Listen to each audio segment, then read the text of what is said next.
तो एपिसोड 6 की स्टार्ट में हम उसी रनर को देखते हैं जिसके बारे में रियो इंफॉर्मेशंस कलेक्ट कर रहा होता है पहले। और हम देखते हैं कि वो रनर एक आदमी के साथ होता है। वो तभी अपने डेविल रूप में आता है और उस आदमी को मार डालता है। फिर उसके बाद हम देखते हैं कि वो रनर अचानक से उठता है, जैसे कि उसने कोई डरावना सपना देखा हो। और हमें पता लगता है कि ये सब जो भी वो देख रहा था वो एक सपना था। और वो तभी अपने हाथ में एक लॉकेट को पकड़कर रोने लगता है। फिर इसके बाद सीन रियो और अकीरा की तरफ शिफ्ट होता है, जहाँ पर रियो अपने कंप्यूटर में कुछ काम कर रहा होता है और अकीरा रियो का एक इंटरव्यू देख रहा होता है टीवी में। और उस इंटरव्यू में रियो उस एथलीट के बारे में ही बात करता है। तो रियो अकीरा को कहता है कि अगले हफ्ते जो रेस होने वाली है उस रेस में वो उस एथलीट का असली डीमन वाला चेहरा पूरी दुनिया के सामने लाने वाला है। तब दुनिया में जितने भी लोग होंगे उन सबको पता लग जाएगा कि दुनिया में डीमन एग्जिस्ट करते हैं और शायद उनके पड़ोसी या उनके साथ रहने वाले भी वो डीमन हो सकते हैं। तब अकीरा रियो से पूछता है कि क्या डीमंस के पास सच में कोई हार्ट नहीं होता। तब रियो कहता है कि डीमंस के पास हार्ट तो होता है, पर वो ये नहीं जान पाते कि क्या चीज़ सही है और क्या चीज़ गलत है। और वो ना कोई लव ना कोई एम्पैथी ऐसी कोई चीज़ फील नहीं करते किसी के लिए।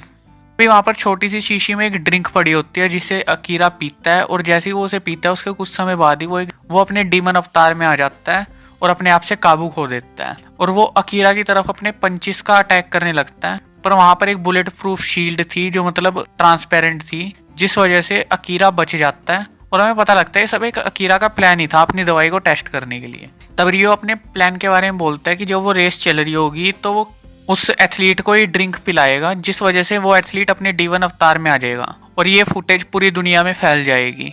और जैसे ही वो डीवन अवतार में आएगा और वहां से भागने की ट्राई करेगा तो अकीरा तुम उसे मार देना। फिर इसके बाद हम देखते हैं कि अकीरा अपने घर में छत पर बैठा होता है। तो वहां पर मिकी आती है और उसे कहती है कि तुम भी कल प्रैक्टिस में आ जाना क्योंकि तुम भी रेस में पार्टिसिपेट करने वाले हो। तो फिर वो दोनों कुछ समय साथ बैठते हैं। तो मिकी उसे कहती है कि अगर तुम मुझसे कुछ कहना चाहो तो मुझे कह सकते हो, आखिर हम एक परिवार हैं। तो अकीरा उसे कहता है कि अभी तो नहीं, पर मैं तुम्हें कुछ समय बाद एक चीज़ बताऊंगा। तब मिकी उसे कहते हैं कि ये सब तुम मुझे पहले भी बोल चुके हो। और फिर वो दोनों आपस में रेस की बातें करने लग जाते हैं। फिर हम उस एथलीट लड़की को देखते हैं जिसे हमें दिखाया गया था कि उस पर एक डेविल ने अटैक करा था और अब वो भी एक डेविल बन चुकी है। और हम देखते हैं कि वो रेस की प्रैक्टिस कर रही है क्योंकि कल मिकी के खिलाफ रेस में वो भी पार्टिसिपेट करने वाली थी। फिर आखिरकार रेस का दिन आ ही जाता है और हम देखते हैं कि रेस देखने काफी सारे लोग आए होते हैं क्योंकि वहां पर काफी फेमस एथलीट पार्टिसिपेट करने वाले होते हैं। और हम देखते हैं कि रियो भी वहां पर आया होता है। तब एक बंदा रियो के पास आता है जो रियो को पहले से जानता होता है। तो रियो से कहता है कि यहाँ पर तो काफी सारे लोग आ रखे हैं, इसके पीछे की पता नहीं क्या ही वजह होगी। तो उसे कहता है कि यहाँ पर काफी फेमस एथलीट्स आ रहे हैं, जैसे मिस्टर कोदा वही एथलीट है जिसके रियो एक्सपोज करने वाला है। और वो 3-4 एथलीट्स जैसे मिकी का भी नाम लेता है और 1-2 एथलीट्स और का नाम लेता है कि इतने पॉपुलर एथलीट्स आ रहे हैं तो भीड़ का होना तो लाजमी है। तो अकीरा उसे कहता है कि तुम अपनी कैमरा की फोकस ना मिस्टर कोदा पे ही रखना।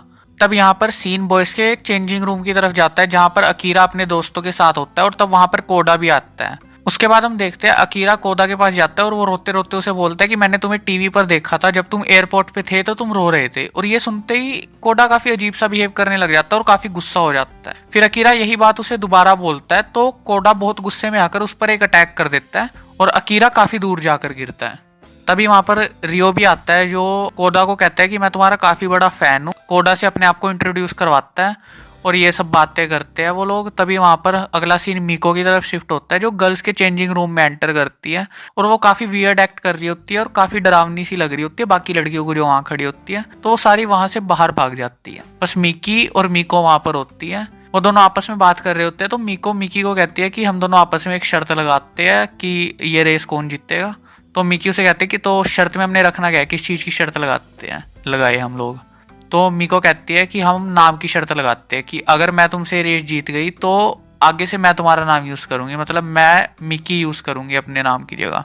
तभी वहां पर एक लड़की आती है जो मिकी को बुलाती है और वो कहती है कि हमें तुम्हारा इंटरव्यू लेना है और मिकी वहां से चली जाती है। इसके साथ ही साथ हम देखते हैं कि मिकी का परिवार और काफी सारे लोग इस टेलीकास्ट को टीवी पर भी देख रहे होते हैं, मतलब ये शो काफी पॉपुलर है जो भी रेस वगैरह है। फिर इसके बाद सीन रियो और कोडा की तरफ शिफ्ट होता है जिसमें रियो कोडा को कहता है कि जब भी मैं तुम्हें दौड़ते हुए देखता हूँ तो मुझे लगता नहीं है कि कोई इंसान दौड़ रहा है, बल्कि मुझे ऐसा लगता है कि कोई क्रिएचर दौड़ रहा है। तब कोडा उसे कहता है कि क्या तुम मुझे एक कॉम्प्लीमेंट दे रहे हो। तो रियो कहता है कि हाँ ये एक कॉम्प्लीमेंट ही था। तब रियो कोडा से पूछता है कि तुम क्या कोई स्ट्रिक्ट डाइट फॉलो कर रहे हो क्या। तो कोडा कहता है कि नहीं ऐसा बिल्कुल भी नहीं है। तो रियो से एक ड्रिंक पकड़ाता है और वो कहता है कि ये ड्रिंक तुम्हारी एक स्पॉन्सर है, तो तुम कैमरे की तरफ देखकर इसका एक सिप लो। और इसके बाद कोडा उस ड्रिंक का एक सिप ले लेता है, और हम सबको तो पता ही है उस ड्रिंक में असली में था क्या। फिर इसके बाद अगले सीन में हम देखते हैं कि अकीरा कोडा के दोस्तों के बारे में उससे इंफॉर्मेशन ले रहा होता है, जो बताते हैं कि कुछ समय पहले तक कोडा बिल्कुल ऐसा नहीं था, उसका अपीयरेंस भी काफी अलग था। और वो बताते हैं कि कोडा का एक काफी अच्छा दोस्त था जूनिची नाम का, जो मर गया। उसके बाद से कोडा में ये सब चेंजेस आए। और जो हमने इस एपिसोड का पहला सीन देखा था, उस सीन में भी सपने में कोडा बार बार जूनिची का नाम ले रहा होता है, तो मतलब उसके डेविल बनने से जूनिची का कुछ ना कुछ कनेक्शन जरूर है। तो हमें ये भी पता लगता है कि जूनिची कोडा से काफी अच्छा रनर भी था, वो कोडा से काफी ज्यादा तेज था, पर फिर भी वो काफी अच्छे दोस्त थे। और अब तक जूनिची के मरने की वजह भी किसी को नहीं पता थी कि वो कैसे मरा। तो वो शायद ऐसा भी हो सकता है कि कोडा ने अपने डेविल अवतार में आकर उसे गलती से मार दिया हो, और क्या पता जानबूझ के उसे मार दिया हो। इसके बाद रेस स्टार्ट होती है और हम देखते हैं कि कोडा सबसे आगे होता है, पर तभी मिको वहां अपनी पावर्स का यूज करती है और वो कोडा के बराबरी में आ जाती है। पर वहां पर कोडा फिर से अपनी पावर्स को बढ़ाता है और उससे आगे निकल जाता है। और अगली बारी रिले रेस में मिकी की होती है, पर मिकी की जगह वहां पर अकीरा पहुंचता है और जल्दी से तेज दौड़कर कोडा के बराबर आ जाता है और उसे कहता है कि मैं जानता हूँ कि तुम्हारे अंदर एक बीस्ट रहता है। अकीरा उसे कहता है तुम्हें रोज किसी को मारने का मन करता है और तुम ये सब करते हो, और मैं ये सब जानता हूँ। तो कोडा उससे पूछता है कि तुम्हें ये सब कैसे पता, और अकीरा उसे कहता है क्योंकि मैं भी एक।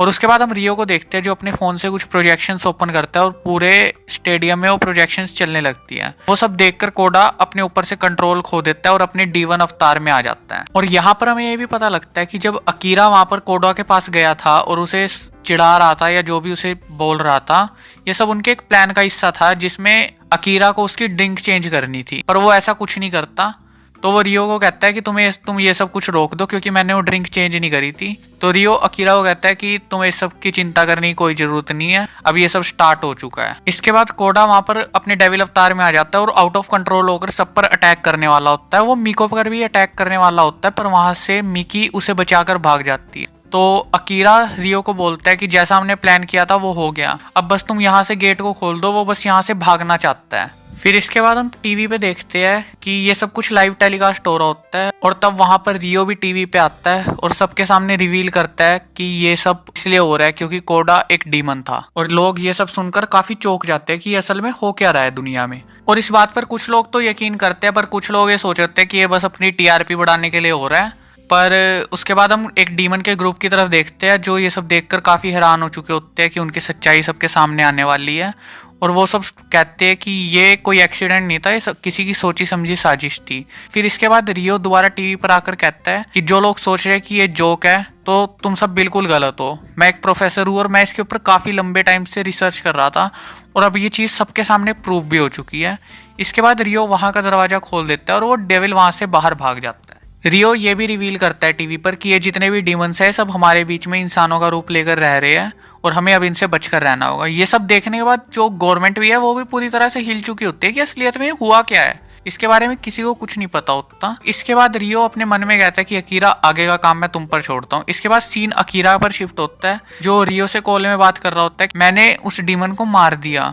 तो रियो से कहता है कि तुमने काफी अच्छा किया और अब तुम जाकर आराम कर लो, क्योंकि हमें कल से बिल्कुल भी आराम मिलने वाला है नहीं, हमें काफी काम होने वाला है। तभी वहां पर वो डीमन आ जाता है और अकीरा अपने डेविलमैन अवतार में ट्रांसफॉर्म होता है और कहता है कि मैं जानता हूँ कि तुम कोई इंसान नहीं हो, पर मैं ये भी जानता हूँ कि तुम कोई डीमन भी नहीं हो। तुम एक डेविलमैन हो बिल्कुल मेरी तरह, और इसलिए मैं तुम्हें बचाऊंगा। और उसे लेकर वहां से उड़ जाता है और ये एपिसोड यहीं पर खत्म होता है। तो अगर आपको ये एपिसोड बढ़िया लगा हो और ये वीडियो भी बढ़िया लगी हो एक्सप्लेनेशन वगैरह, तो इस वीडियो को लाइक कर दो यार, और एक बढ़िया सा कमेंट भी कर देना, और साथ ही साथ ऐसी वीडियोस के लिए चैनल को सब्सक्राइब तो कर ही दो। तब तक के लिए गुड बाय। इस वीडियो का नेक्स्ट पार्ट जल्दी आएगा और मिलते हैं इस अगली वीडियो में।